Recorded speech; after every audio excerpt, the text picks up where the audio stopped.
Hey everyone, and welcome back to The Explainer. Today we're diving into some incredibly heavy, super complex source material.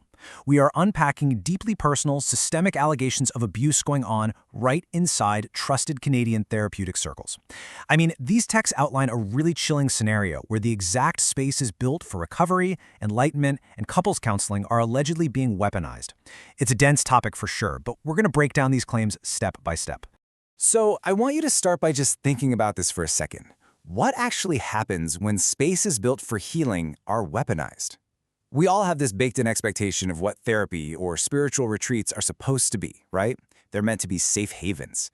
But the source material we're looking at today completely shatters that expectation. It totally contrasts the public perception of these spaces against some incredibly dark claims made by an individual named Kyle, whose records paint a pretty bleak picture of his experience in the Canadian therapeutic system. The gap between the sacred intentions of these ecosystems and the alleged reality is, well, it's massive. On paper, the whole point is spiritual growth, community, safety. But the transcripts and records we're digging into allege a vastly different reality, one characterized by coercion, control, and shockingly organized crime.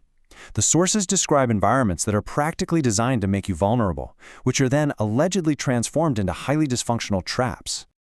Okay. Let's look at our roadmap for today. We'll be covering the illusion of healing, sitting with the dogs, weaponizing music and consent, systemic abuse and misandria, the divorce industrial complex, and finally, failure of fiduciary duty. All right, diving right into Section 1, the illusion of healing, from sanctuary to trap. The source material totally reframes personal relational trauma. What you might typically look at as a private family crisis or just a relationship falling apart under stress is actually recharacterized here as a systemic, organized attack by bad actors hiding behind the facade of healing. Just listen to this visceral quote from Kyle. It's not a couple breaking down, it's organized crime. He's basically insisting that his family's crisis wasn't a normal breakup. Instead, he alleges that right beneath the surface of the supportive therapist community, in places like Victoria and Vancouver, lies an ecosystem that functions basically like a criminal enterprise. To understand how this allegedly works, the text introduces this really unique, highly descriptive term, parasitic thought forms. This refers to ideologies within these therapeutic communities that allegedly siphon off your emotional energy. The claim is that there's this step-by-step extraction taking place, which totally relies on exploiting someone's emotional openness. It disempowers individuals while constantly dangling this promise of collective healing and spiritual awakening right in front of them. Moving on to Section 2, sitting with the dogs, allegations of extreme misandry. Now we're transitioning from macro theories about the community to a deeply personal micro-anecdote from Kyle's time in couples counseling. The source outlines severe allegations of misandry, an environment where Kyle claims men are actively devalued and treated horribly. This quote really paints a picture of what Kyle describes navigating. He notes that during couples counseling, instead of being treated as an equal partner, the therapist literally said, "You're the dog, go spend time with the canine." I mean, wow. It's a shocking claim of being treated as a second-class citizen, just absolute swine, as the text puts it, by the very professionals who were tasked with guiding his marriage. This really anchors the broader theme of extreme, systemic misandry that he alleges permeated this specific community. Section 3, weaponizing music and consent. The illusion of agreement. You know, we usually think of coercion as overtly threatening, but the source details specific allegations against a therapist named Misha that show a methodical psychological manipulation of consent. Look at how these steps build on each other. The text outlines how Misha allegedly used a public musical performance to inflict psychological sadism on Kyle's partner, Emily. Step 1. Create a false sense of safety at a retreat. Step 2. Extract quasi-consent in front of a group, making it socially impossible to say no, like saying, "Hey, can I play Emily a song?" Step 3. Use a sensory tool, in this case just singing a song, to inflict deep psychological harm and actively undermine a private relationship. The text frames this as an act of extreme sadism. Kyle talks about feeling in absolute shock as the whole thing unfolded. He points out that, while he nominally agreed to let a song be played, he absolutely never consented to the psychological manipulation and public performance that followed. It's described as a total breach of genuine consent that takes the unifying, beautiful power of music and turns it into a literal weapon to fracture a relationship. Which brings us to Section 4, systemic abuse and misandry, medicine as poison. Let's zoom out a bit from those personal anecdotes to the broader systemic allegations across the therapeutic community. Under this whole idea of medicine as poison, we see how sacred tools and ceremonies are allegedly inverted entirely. And honestly, the allegations here get even darker. The text points to a criminal misuse of plant medicine. Instead of facilitating a sacred healing experience, these unregulated ceremonies are allegedly used as avenues to drug, groom, and even traffic vulnerable individuals. Kyle actually recounts this horrifying event where his partner returned from a retreat completely violated. And the notes emphasize this isn't just one bad apple, right? It describes widespread parasitic behaviors by people elevated to the status of gurus or healers, who systematically exploit inherent power imbalances. Section 5. The divorced industrial complex, when family law becomes an industry.